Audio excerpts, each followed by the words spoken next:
So yesterday we talked about converting fractions and decimals, and we said that fractions and decimals are actually the same number, but it's just two different ways to write a number. And when we introduced percents this week, same thing. Fractions, decimals, and percents, they all mean the same number, but it's just three different ways of writing a number. Okay, so the main thing when you're converting a decimal to a fraction is you write it the way you read it. When converting decimals to fractions, so here, if we look at this decimal, the way we read this decimal, it is 8/100ths. 8/100ths. Well, that's exactly the way we would read it if it were a fraction. So we write it the same way. 8/100ths would mean 8 out of 100. Okay. Now the only thing is, once you write it as a fraction, if it's not simplified, you do have to simplify it. So 8/100ths is divisible by 4 and 4. 8 and 100 are both divisible by 4. So you can simplify it to 2/25. Okay. Let's look at another decimal. We talked about 2 and 15/100ths.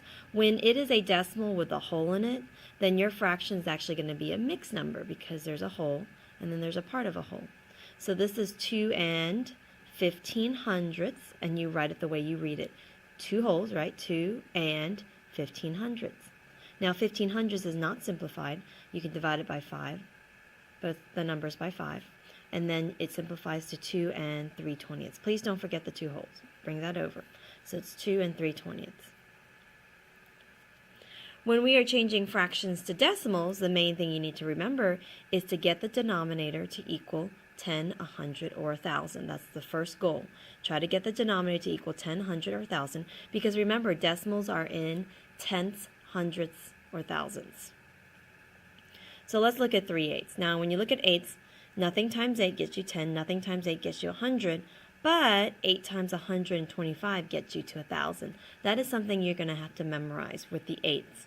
You can get eighths to 1,000 by multiplying it by 125.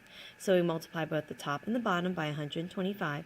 That gives us 375 over 1,000, and then we can write it as a decimal. This is 375 thousandths, so you write it the way you read it. 375 thousandths. It's in the thousandth spot. Okay. Let's do a mixed number. Let's say we have 3 and 2/5. Can we get the fifths to tenths, or hundredths, or thousandths? We can get the fifths to tenths. Multiply it by 2 over 2, and we get 3 and 4/10. And then you just write the decimal the way you would read the fraction. 3 and 4/10. So you have 3 holes, and 4 is in the tenths place, 4/10. Let's do one more example. We didn't finish yesterday. Okay, let's do another mixed number. Let's go ahead and do 1 and 3/20ths. Okay, is there any way we can change that 20 into 10, 100, or 1,000? Now, some of you guys might say, oh, well, I could divide the 20 by 2 and get it to 10, but then you can't divide the 3 by 2. So you cannot simplify it to a fraction that has a 10 in the denominator. But we can get the 20 to 100 by multiplying it by 5. So multiply the top and the bottom by 5. Don't forget to bring your whole over. So that would be 1 and 15/100ths. Which, when you're writing it as a decimal, you write it the way you say it. 1 and 15/100ths. The 15 would have to land in the hundredth spot. So there's 1 and 15/100ths. That would be our answer. Okay. Now, sometimes there are fractions where you cannot get the denominator to 10, 100, and 1,000. That's what we're going to talk about today. Okay, not all fractions. You can't get all fractions to have a denominator of 10, 100, or 1,000. So what do we do when we come upon a fraction that is not that we cannot easily change into tenths, hundredths, or thousandths? So here are more of the difficult fractions.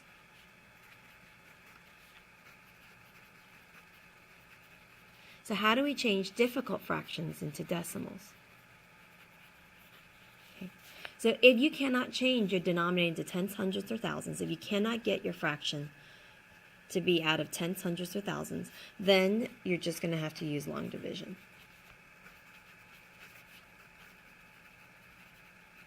Okay, so long division is another way to change fractions to decimals. And you can actually use long division for the easy fractions also. Long division can be used for all fractions to convert into decimals. Okay, so let's do some examples of some difficult fractions. All right, let's do thirds, 1/3. There is nothing times 3 that can get you to tenths, hundredths, or thousands, no whole numbers. So what we do is we do long division. Now, 1/3, 1/3, is the same thing as 1 divided by 3. Right? So when you do your long division, now this is where kids have trouble. Okay, they don't know which number goes out here and which one goes in here, which one's the divisor and which one is the dividend, right? Now, when we were doing division with decimals, we always said that this was the divisor and this is the dividend. But if you forget, if you're looking at a fraction and you don't know which one's the divisor and which one's the dividend, I have a little trick. Okay, so I call it the horse and carriage, because this long division, this little box right here is like the carriage. And one of these is the horse. Which one? Well, I always say the person rides on top of the horse.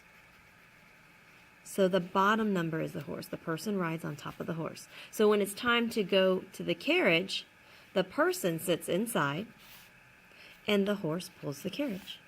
Right? So the person rides on top of the horse, but when they have to go to the carriage, the person sits inside and the horse is pulling the carriage. All right? So that's a little trick. I call it the horse and carriage.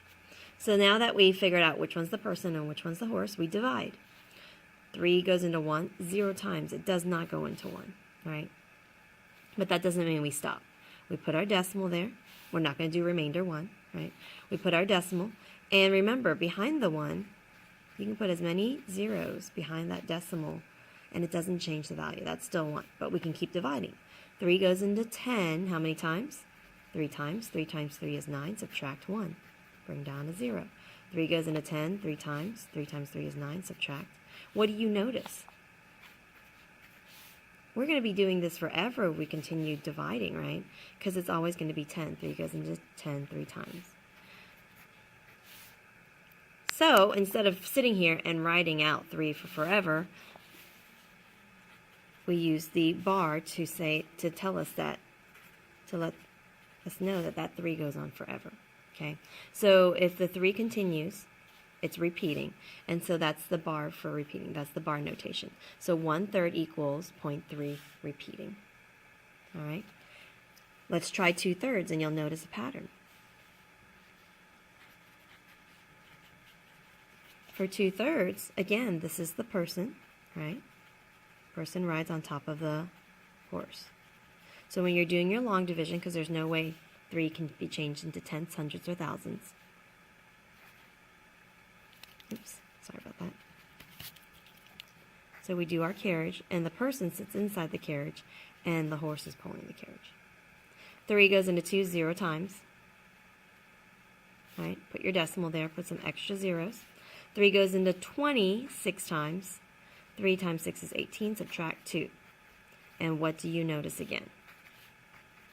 You'll always get 2 left over, and then when you bring down the 0, it becomes 20.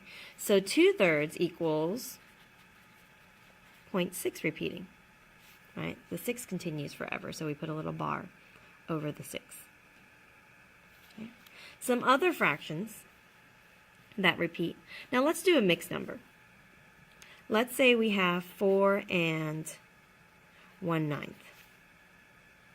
Okay, 4 and 1/9. The 4 means 4 wholes, right? So you don't even have to worry about that. Now, if you want to change it to improper so you can figure out who the person is and who the horse is, that's fine. But you know it's going to be 4 point something. So there's 2 ways you can do that. You know it's going to be 4 point something. So you can either ignore the 4 for now and figure out what this decimal is and then put the 4 in front of the decimal, right? Or you can change it to improper and divide that way too. It doesn't really matter. Okay, I'll do both ways so you can see both ways.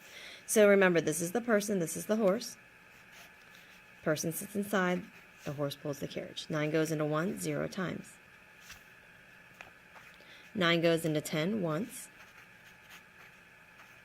And you notice what happens. You always get 10. 9 goes into 10 once. And you always get 1 remaining. And then when you bring down to 0, it becomes 10. So the decimal for this, we know 1/9 equals 0.1 repeating. And then don't forget the 4 wholes. So then this equals 4.1 repeating. Okay.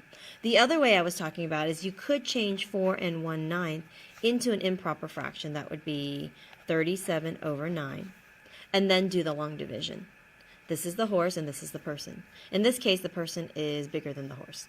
So, feel bad for the horse. Let's go ahead and put the person inside, and the horse has to pull the person.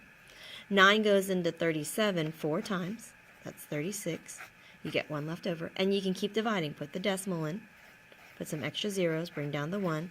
9 goes into 10 once. And you can see that you could do it this way as well. 9 goes into that once. And it starts to repeat. So then this equals 4.1 repeating.